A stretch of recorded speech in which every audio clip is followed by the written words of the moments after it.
Politically correct position, which is that women can become men and men can become women, and we have to force children to embrace this idea by putting boys in girls' bathrooms.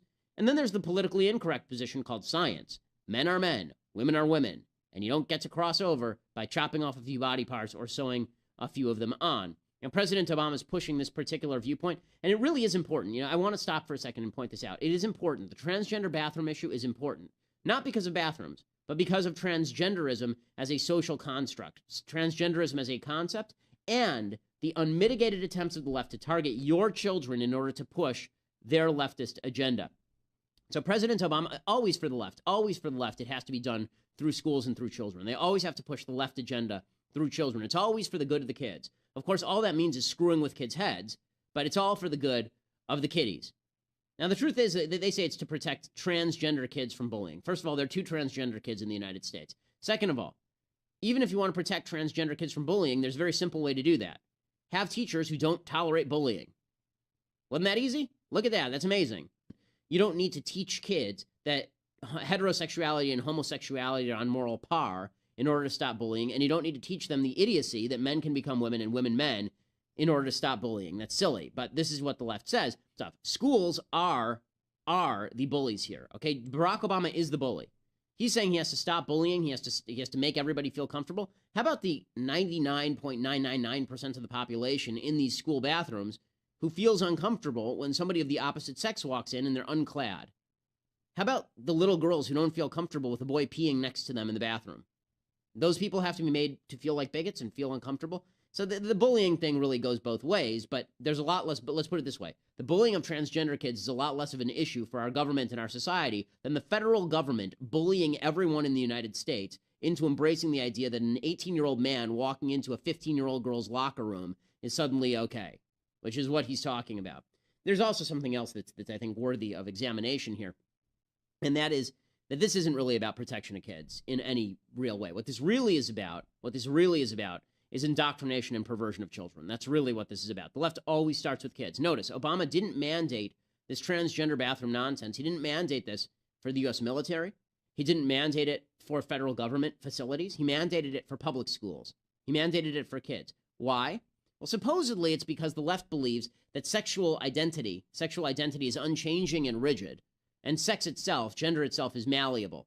Therefore, if you teach kids that they get to choose your sex, since it's malleable, it's a social construct anyway, you're not doing them any harm. You tell a 5-year-old girl to choose whether she's a girl or a boy, you're not harming her in any way, because that's all just social construct nonsense. Similarly, if you tell a 5-year-old girl that lesbianism is fine, she's not going to be more likely to try out lesbianism because she's already set in her ways. It's all biological, right? It's ingrained right there in the biology. Of course, precisely the reverse is true. You tell a 5-year-old girl she can be a girl or a boy, you're going to screw with her head. You tell a 5-year-old girl that anybody she chooses to have sex with when she's not even pubescent yet, right? That anybody who she will eventually choose to have sex with is perfectly morally hunky-dory, and you think this isn't going to change behavior? Nonsense. Nonsense. Particularly because science tends to show that sexuality is remarkably fluid. Sexual identity certainly is remarkably fluid. There's a reason that 2 generations ago, there's a poll in Britain recently, it showed for people who were born 2 generations ago, 95% say they're straight. Of people who were born in our generation, millennials, something like only 43% say they are binary straight. Okay, 43%. Don't tell me that's genetics, gang. That's society pushing a perception of what sexual identity should be. Leftists aren't dumb. They know all of this. Their whole case is that parents should not be allowed to raise their children with traditional morality and traditional sex roles because that's bad. And that's bad because the government can't control the kids then. It's bad because traditional sex roles, the idea of man-woman marriage, creation of a family, it's an obstacle to government control of your child. And so what they do is they use the bullying agenda in order to come in and take control of your children by saying that if we leave it to you to educate your own kid, then your kid will end up being a bully and targeting other kids, which of course is absolute So nonsense. I'll tell you a story. I don't know how many of you have seen this on CNN Headline News. I had exactly this debate on Dr. Drew's show a few months ago. It was about 3 months ago. And it was I think, the #1 story on Facebook and Twitter for about 3 days. Because this is why they don't have me on CNN that often. They were talking about Caitlyn Jenner. And the question of the day was why Caitlyn Jenner should or should not receive the ESPN Courage Award, because as we all know, the courage to have a boob job, make millions of dollars off of it, have a mental illness that's exploited by television cameras is exactly the same as the courage it took for men to get off boats at the beaches of Normandy on D-Day. I mean, courage is courage, guys.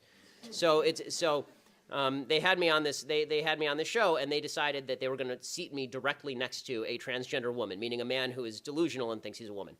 And so I'm sitting next to this dude whose name is Zoe Tur. His former name is Bob Tur, and he's sitting next to me, and this topic comes up. And what I said, they were going around discussing whether or not Caitlyn Jenner was courageous or not courageous. And finally, I just said, I don't understand why we're all humoring mass delusion.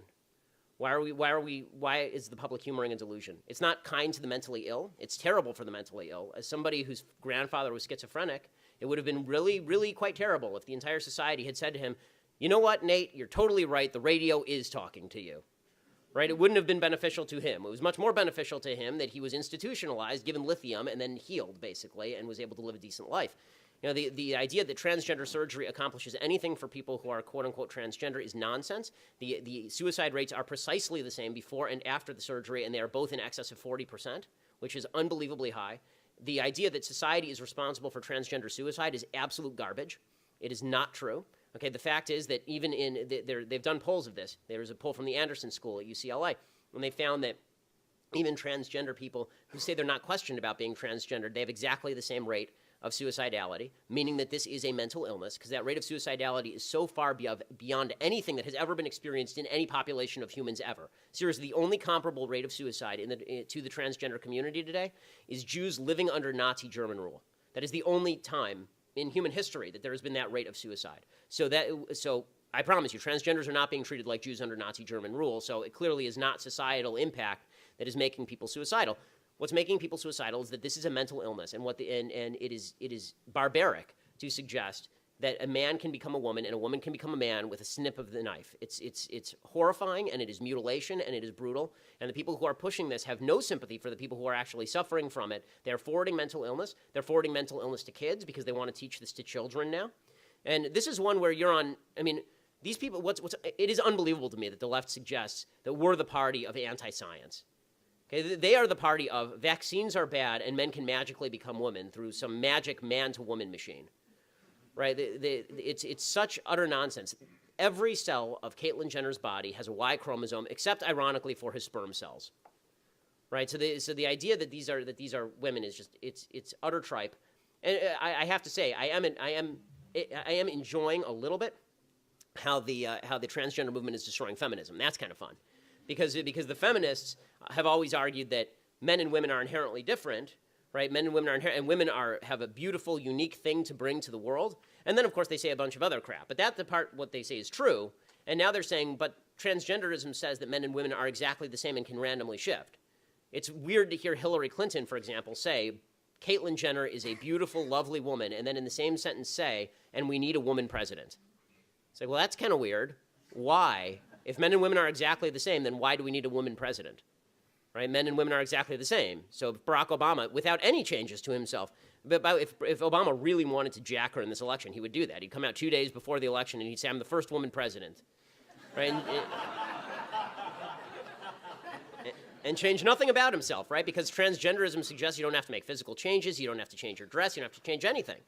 Right? If you just decide one day that if Charles Bronson one day decided to saunter on in, take off his gun belt, and mosey on in and sashay on in to the ladies' restroom for a little sitsy on the toilet, then he would be a woman. This is the way that this is. What I love about this particular debate is I think enough Americans are not insane that they will buy the argument that a man is a man and a woman is a woman, considering they have known this since they were small children. My daughter's 21 months old, and she can tell the difference between boys. The Democrats continue to harp about science, and their new favorite science people are, obviously, they love Caitlyn Jenner because Caitlyn Jenner is an emissary for science, which is silly. But the other person who's the emissary for science is Bill Nye the Science Guy, which just demonstrates, the left, which claims that it's just terrible, we have a celebrity president.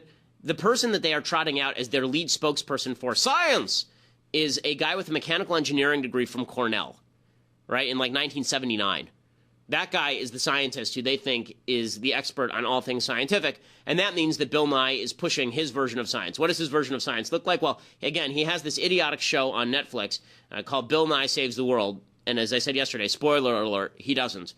Here is a segment from that horrible show in which he says that 3-year-olds should be able to choose their own gender. By 3 or 4, most kids identify with a gender, and it doesn't always match the sex they were assigned at birth. And a person's gender identity may change over their lifetime. And culture is getting us new ways to express all of this. How you dress, how you act and talk, how you present yourself to the world. It should be up to you. Sure, this might make things confusing for those who insist everyone pick an M or an F. But people, we have to listen to the science. And the science says we're all on a spectrum. Okay, science does not say you're on a spectrum of sex. When they say gender, see, this is what the left likes to do, and it's really, really stupid, okay? The left says that gender is a social construct, and what they mean by that is femininity and masculinity are a social construct. Here's the truth about that. There are certain aspects of masculinity that are certainly not a social construct. Higher levels of testosterone, average higher levels of violence by males than females. That is not a social construct. That is a biological reality, okay? So that is not an aspect of gender. That's more an aspect of sex. The left likes to conflate sex and gender. So they separate these two things. They say sex is your biology, and then they say that gender is a social construct that says you need to be masculine or you need to be feminine. Now, not a lot of people that I know actually care whether you act masculine or whether you act feminine, per se. But that's not choosing a gender, okay? That's just whether you act masculine or feminine. Then what the left does is they say your masculinity or femininity, we can now read back into your sex. So in other words, if you are a feminine man, right? If you're a man who's biologically male and you act feminine, maybe you're a woman. Okay, this is stupid and ascientific. There's no evidence for it at all. It is also evil to suggest that a 3-year-old knows that they're going to choose a gender that is opposite of the one that they have. Okay, 3-year-olds don't know anything. I know because I have a 3-year-old. 3-year-olds do not know anything. It is your job as an adult to teach them about things that are complex and make the complex simple in ways that they can understand. And if when they hit 15, they're still having problems, then we can have a conversation about this. But this idea that 3-year-olds are capable of choosing their gender is asinine. Anyone who has a 3-year-old will tell you this. And it is cruel to a 3-year-old to say to the 3-year-old that you're going to be allowed to define your own essence of the world and you're going to be allowed to override your own biology. A 3-year-old is not capable of doing that. And there is no science to support this. What he has is anecdotal evidence saying that people who are 20 say, when I was 3, I felt like a girl in a boy's body. Okay, that is not scientific evidence that there is some brain test we can run that determines you are actually a girl in a boy's body. There's no scientific evidence to that effect. The idea that he is saying this is purely anti-scientific. But again, it's a political agenda masquerading as science. I'm old enough to remember when Bill Nye was on my television explaining that sex was a function of chromosomes. And that was actual science. And now he's saying sex is a function of what's ever in your head, and it can change over time. Your gender can change over time. And again, the left likes to play this word game where they say, well, we don't mean your sex can change over time. We mean your gender can change over time. And they say, what do you mean by that? And they say, well, it means you can be a woman. Okay, now you're talking about sex again. That's not the same thing. If you're going to separate out the two terms, you have to be very specific in how you use gender. If you mean that there can be a person who changes their behavior over time, bucking particular stereotypes about feminine and masculine, that I'm sure is true because people do it every day. What is not true is that you can change your sex, and the left conflates the two after separating them out. They like to pretend that everything that is feminine is not linked to sex, and then they pretend that if you are masculine as a girl, that means that you must be actually secretly a man. Or you can choose to be a man, which is just as scientifically stupid. 3-year-olds should not choose their own gender. Parents who do this to their child are doing something evil to their children. Your goal in life is not to confuse your children. Your goal in life is to simplify things for your children. Again, 3-year-olds are not capable of making these types of decisions, and damning a child to a lifetime of suffering is just cruel. The studies show that 8 in 10 kids who at any point suffer from any sort of gender identity issues grow out of that by the time they hit their teenage years. And what he is saying is that we should tell all kids, 100 out of 100 kids, we should tell them all they can pick their sex. So now you're telling a bunch of 3-year-olds, who are by nature dumb, that they can pick their sex. Okay, they can't.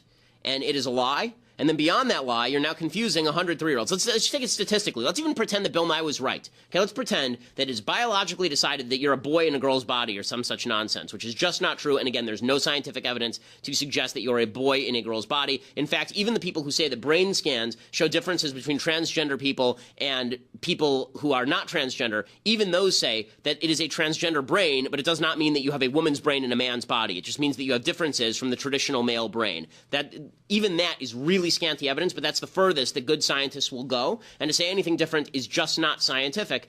But let's take this statistically and assume that the left is even correct. Okay, so the transgender suicide rate over the course of a lifetime is 40%. 40%. Less than one person per 100 is going to be transgender in the United States. It's very, very rare, okay? And it's getting more common now because it's become kind of trendy, and because if you're a teenager and you want attention, then you can do it. Or if you have doubts, then we have decided that we are going to promulgate those doubts into reality. So even if you're not just trying to do it for some nefarious reason, if you have doubts, we're now trying to reinforce those doubts as a society. But let's use the numbers on hand. So like say 1 out of 100 kids has gender identity disorder or gender dysphoria, okay? Now you're talking about that kid having a 40% lifetime suicide rate. There's no evidence that that is mitigated in any significant way by society's acceptance of transgenderism.